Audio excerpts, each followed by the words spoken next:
அனைவருக்கும் வணக்கம். இந்த பதிவில் நாம் எதை பற்றி பார்க்க போகிறோன்னு தெரிஞ்சுக்கிறதுக்கு முன்னாடி மறக்காமல் நம்ம சேனலை சப்ஸ்கிரைப் பண்ணிக்கோங்க. பக்கத்தில் இருக்கிற பெல் பட்டனையும் கிளிக் பண்ணிவிட்டு ஆளுங்கிற ஆப்ஷன் கொடுத்துட்டிங்கன்னா நான் போடுற வீடியோக்கள் எல்லாமே மிஸ் ஆகாமல் நோட்டிஃபிகேஷனில் வந்துடும். இந்த பதிவு மிக மிக முக்கியமான பதிவு, அனைவரும் தெரிந்து கொள்ள வேண்டிய ஒரு பதிவு அப்படின்னே சொல்லலாம். உங்களுடைய வீட்டில் தீராத பண கஷ்டம் இருக்கா? கடன் தொல்லையால் ரொம்பவும் கஷ்டப்படுறீங்களா? வீட்டில் ஒரு நிம்மதி சந்தோஷம் எதுவுமே இல்லையா? எப்போ பார்த்தாலும் ஏதாவது ஒரு பிரச்சனை ஒன்று மாற்றி ஒன்று அப்படின்னு வந்துக்கிட்டே இருக்குதா? அதே போல் ஏதாவது ஒரு சுபகாரியத்துக்கான பேச்சுவார்த்தைகள் ஆரம்பிக்கிறீங்க, அது தடையாகிட்டே போதா? இப்போ நான் சொன்னதெல்லாமே பார்த்திங்கன்னா கொஞ்சம் தான். இவை தாண்டி எப்படிப்பட்ட பிரச்சனைகள் இருந்தாலும் இப்போ நான் சொல்லக்கூடிய இந்த ஒரு பரிகாரம் உங்களுக்கு கைமேல் பலன் கொடுக்கும் அப்படின்னே சொல்லலாம். அதுவும் சாதாரண நாளில் செஞ்சு நமக்கு பலன் கிடைக்கலனா கூட பிரபஞ்சத்தின் சக்தி வாய்ந்த அமாவாசை மற்றும் பௌர்ணமி போன்ற நாட்களில் செய்யும்போது 100% பலன் நிச்சயம் அப்படின்னே சொல்லலாம். இன்று நமக்கு பிப்ரவரி மாதத்தின் முதல் தேதி, தை மாதத்தின் 18ஆம் தேதி, நிறைஞ்ச ஞாயிற்றுக்கிழமை. இந்த நாளில் நமக்கு தை மாதத்திற்குண்டான பௌர்ணமி தேதியும் பூச நட்சத்திரமும் இணைஞ்சிருக்கு. இந்த நாளை தான் நம்ம தைப்பூச விழாவாக கொண்டாடுவோம். நிறைய முருகப்பெருமான் பக்தர்கள் தொடர்ந்து 48 நாட்கள் விரதம், 21 நாட்கள் விரதம், ஒரு நாள் விரதம் எல்லாமே பார்த்திங்கன்னா இந்த நாளில் நீங்கள் நிறைவு செய்கிற மாதிரி வரும். மேலும் இந்த நாளில் முருகப்பெருமானுக்கு பால் குடம் எடுக்கிறது, காவடி எடுக்கிறது, பாத யாத்திரை செல்வது, இது எல்லாமே செஞ்சுட்டு வருவாங்க. ஏன்னா இந்த நாளுக்கு அவ்வளோ சக்தி உண்டு. மேலும் முருகப்பெருமானுக்கு இன்றைக்கி தான் அவர் கையில் இருக்கக்கூடிய அந்த சக்தி வேலானது அவங்க தாயாரிடமிருந்து கிடச்சிச்சு. அப்போ அந்த வேல் கிடைச்சும்போது அவர் எவ்வளோ மகிழ்ச்சியோடு இருந்திருப்பாரோ அதே மகிழ்ச்சியை பக்தர்களாகிய நாம் இன்னைக்கு கேட்கும்போது அவர் மனமும் கொடுப்பாரு அப்படின்னே சொல்லலாம். ஏற்கனவே இந்த அற்புதமான நாளில் செய்ய வேண்டிய பரிகாரங்கள்னு தனியாக ஒரு பிளேலிஸ்ட்டை நம்மளுடைய சேனலில் நான் க்ரியேட் பண்ணி வச்சுருக்கிறேன். டைம் கிடைக்கும்போது பார்த்துட்டு 1-2 செய்யுங்க. முக்கியமாக 3 விதமான பரிகாரங்கள் இருக்குது. அது ரொம்ப ரொம்ப பவர்ஃபுல்லானது அப்படின்னே சொல்லலாம். ஒன்று பார்த்திங்கன்னா, இன்று ஏற்ற வேண்டிய தீப முறை, வெற்றிலை தீபத்தை ஒரு குறிப்பிட்ட முறையில் ஏற்ற சொல்லியிருந்தேன். அடுத்து இன்னொன்று பார்த்திங்கன்னா 6 மிளகையும் 1 வெற்றிலையும் வச்சு சொல்லியிருப்பேன். இன்னொன்று பார்த்திங்கன்னா பணவரவுக்கான கற்பூரவள்ளி இலை பரிகாரம். இது 3மே ரொம்ப ரொம்ப சக்தி வாய்ந்தது. அதனால் மற்றது பண்ணலினா கூட இது 3ஐயாவது நீங்கள் செய்யுங்க. சரி, இப்போ இந்த பதிவுக்கான விளக்கத்துக்குள்ளே போகலாம். நான் இந்த வீடியோனுடைய ஆரம்பத்தில் சொன்ன மாதிரி உங்கள் வீட்டில் எப்படிப்பட்ட பிரச்சனைகளாக இருந்தாலும் இந்த ஒரு பரிகாரத்தை நீங்கள் அவசியம் இன்று மாலை செய்யுங்க. இப்போ மாலை பார்த்திங்கன்னா நமக்கு 4:30 6 மணி வரைக்கும் ராகு காலம் இருக்குது. அந்த ஒரு நேரத்தை நீங்கள் ஸ்கிப் பண்ணிட்டு மற்றபடி நீங்கள் இந்த பரிகாரத்தை செய்யலாம். கரெக்டாக சொல்லணுன்னா மாலை 6 மணிக்கு மேலே இரவு ஒரு 10-11 மணி வரைக்கும் கூட நீங்கள் கணக்கு எடுத்துகிட்டு தாராளமாக செய்யலாம். இதுக்கு தேவையான பொருள் என்ன, இது எப்படி செய்யணும் அப்படிங்கிறத பார்த்துடலாம். இதுக்கு தேவையான பொருள்னு பார்க்கும்போது ஏதாவது மண் சம்மந்தப்பட்ட பொருளாக நம்ம எடுத்துக்கணும். சின்னதாக ஒரு கண்ணாடி பவுலோ அல்லது பீங்கான் பவுலோ அல்லது மண்ணகல் இருந்துச்சு அப்படின்னா கூட அது கூட நீங்கள் எடுத்துக்கலாம். ஏன்னா இந்த 3 பொருட்களில் தான் பஞ்சபூத சக்தி கலந்துருக்குது. இதை எடுத்துக்கோங்க. இதை நல்லா சுத்தம் பண்ணிவிட்டு மஞ்சள் குங்குமம் இட்டுக்கோங்க. பீரியட்ஸ் டைமில் இந்த பரிகாரத்தை செய்யலாமான்னு கேட்டிங்கன்னா, நான் சொல்கிற ப்ரொசீஜர் எல்லாம் நீங்கள் செய்யலாம். ஆனால் இது நம்ம பூஜை அறையில் வைக்கிற மாதிரி வரும். அதை மட்டும் நீங்கள் செய்ய முடியாது. அதை வீட்டில் இருக்கக்கூடிய கணவர், குழந்தைங்க இவங்கக்கிட்ட சொல்லிவிட்டு செஞ்சுருங்க. நான் மற்றதுக்கெல்லாம் பார்த்திங்கன்னா ஆப்ஷன் கொடுப்பேன், இந்த இடத்துல வைங்க இல்லைன்னா இங்கே வைங்க அப்படின்ட்டு.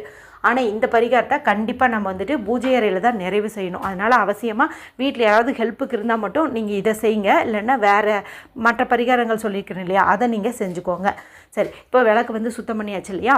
இதில் நம்ம 3 முக்கியமான பொருட்களை ஒன்று சேர்த்து வைக்க போகிறோம்.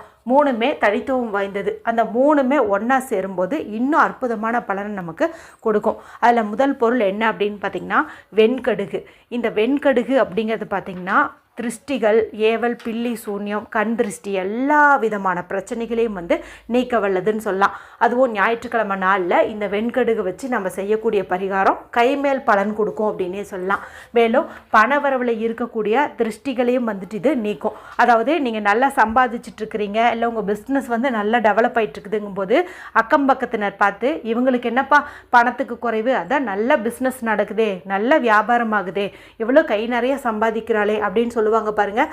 அப்போது அந்த இடத்துல நம்ம வீட்டுக்கு வரக்கூடிய அந்த பண வரவில் திருஷ்டி ஏற்படும். அது நமக்கு லாஸாக மாறலாம், இல்லை ஏதாவது மருத்துவ செலவு வரலாம், ஏதாவது ஒரு இழப்பீடு நம்ம கொடுக்குற மாதிரி வரும். இந்த மாதிரி திருஷ்டிகள் நீங்குவதற்கு தான் நம்ம ஞாயிற்றுக்கிழமை நாளில் வெண்கடுகை பயன்படுத்தணும். அதிர்ஷ்டவசமாக இன்றைக்கி நமக்கு பௌர்ணமி திதியும் இருக்குது, தைப்பூசமும் இருக்குது. அதனால் இது கண்டிப்பாக உங்களுக்கு ஒர்க் ஆகும். இப்போது வெண்கடுகு 1 ஸ்பூன் அளவுக்கு நீங்கள் எடுத்துக்கிட்டிங்கன்னா போதும். இப்போ இதை அந்த மண்ணகலில் போட்டுருங்க. அடுத்தது ஏலக்காய் எடுத்துக்கோங்க. இப்போ ஏலக்காய் பார்த்திங்கன்னா விலை கொஞ்சம் அதிகமாக தான் இருக்குது. அதனால் நீங்கள் அதிகம் வந்து யூஸ் பண்ண வேண்டாம். பொதுவாக வந்து 6 ஏலக்காய் வந்துட்டு நான் யூஸ் பண்ண சொல்லுவேன். உங்களால் முடியும், வீட்டில் நிறைய ஏலக்காய் வச்சுருக்கிறீங்கன்னா 6 ஏலக்காய் வந்து எடுத்துக்கோங்க. ஏன்னா இது நல்ல ஒரு பணவசிய பொருள், சரிங்களா? எடுத்துக்கோங்க. இல்லைன்னா ஒரு 2 மட்டும் நீங்கள் வச்சிங்க அப்படின்னா கூட போதும். அந்த 2மே விதைகள் வெளியில் தெரியாத மாதிரி நல்லதாக நீங்கள் வச்சுக்கணும். அடுத்து நமக்கு தேவையான பொருள்னு பார்த்திங்கன்னா சிறு துண்டு பச்சை கற்பூரம். சிறு துண்டுன்னு சொல்கிறத விட கொஞ்சம் பெரிய சைஸாக நீங்கள் எடுத்துக்கிட்டிங்கனாலும் கூட ஓகே தான். ஏன்னா இதுவும் பார்த்திங்கன்னா நல்ல ஒரு நேர்மறை ஆற்றல் அதிகப்படுத்தி தரதோடு மட்டும் இல்லாமல் பணவரவையும் வந்து அதிகப்படுத்தி தரும். அதனால் இது கொஞ்சம் பெருசாக எடுத்துக்கிட்டோம் அப்படிங்கும்போது 1 மாதம் வரைக்கும் நமக்கு பிரச்சனையே இருக்காது. அதனால் இது நீங்கள் அந்த மாதிரி பார்த்து எடுத்துக்கோங்க. வெண்கடுகு, ஒரு 2 ஏலக்காய், அது கூட ஒரு பச்சை கற்பூரம், இது வந்துட்டு சேர்த்து வச்சுக்கோங்க. இப்போ இது உங்கள் 2 உள்ளங்கைக்கு நடுவுலையும் வச்சுட்டு இன்றைக்கி முருகப்பெருமான் வழிபாட்டுக்குரிய நாளாக இருக்கிறதுனால அவரை மனதார வந்து பிரார்த்தனை பண்ணிக்கோங்க. அதே போல் சந்திரனை வந்துட்டு பிரார்த்தனை பண்ணிக்கோங்க. பௌர்ணமி திதியாக இருக்கிறதுனால அவசியமாக வந்து நாம் குலதெய்வத்தை நம்ம மனசில் நினச்சி வழிபாடு செய்யணும். அதனால் அவங்களையும் வந்துட்டு நீங்கள் வேண்டிக்கோங்க.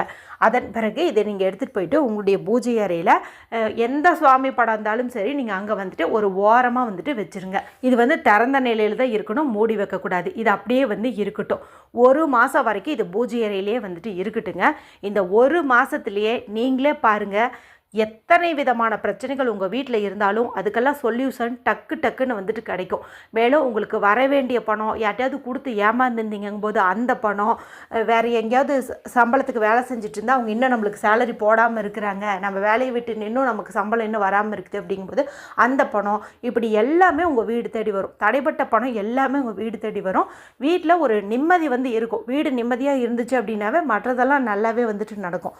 இந்த மாதிரி ஒரு நல்ல காரியங்கள் வந்து நம்மளுடைய வீட்டில் வந்து நடக்கும். இப்போ இந்த பௌர்ணமிக்கு இதை வச்சுட்டிங்க அப்படிங்கும்போது அடுத்த பௌர்ணமி வரைக்கும் இது அப்படியே இருக்கட்டும்.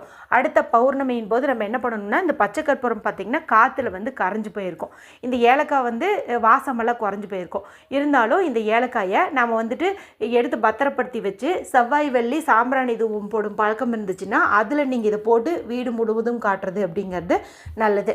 இந்த வெண்கடுகு இருக்குது இல்லையா, இந்த வெண்கடுகை நீங்கள் 2 விதமாக வந்துட்டு டிஸ்போஸ் பண்ணலாம். ஒன்று வந்து நீங்கள் அப்படியே இதை தூக்கி கால்படாத இடத்துல அப்படியே வந்து கொட்டி விட்டுறலாம். இல்லைன்னா நிறைய கற்பூரம் கொண்டு இதை வந்துட்டு நீங்கள் எரிச்சும் வந்து அப்புறப்படுத்தலாம். இது உங்களுடைய விருப்பம்தான். பரிகாரம்னு பார்க்கும்போது ரொம்ப எளிமையான பரிகாரம் தான். இந்த வெண்கடுகு வந்து நீங்கள் வீட்டில் இல்லைன்னா போய் எங்கேயாவது கடையில் வாங்கிட்டு வாங்க. டிபார்ட்மெண்டல் ஸ்டோர்லேயும் கிடைக்குது, நாட்டு மருந்து கடைகள் உங்கள் ஊரில் இருந்ததுன்னா அங்கேயும் வந்து கிடைக்குது. இது நம்ம வீட்டில் இருக்கிறதே வந்து நல்லதுன்னு சொல்லுவாங்க.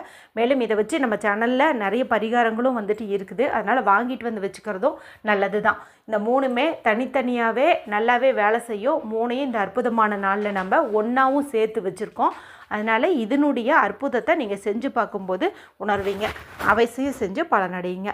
வீடியோ பிடிச்சிருந்தால் மற்றவங்களோடையும் ஷேர் பண்ணுங்கள், லைக் பண்ணுங்கள். மற்றும் ஒரு பயனுள்ள பதிவில் உங்களை சந்திக்கிறேன். நன்றி, வணக்கம்.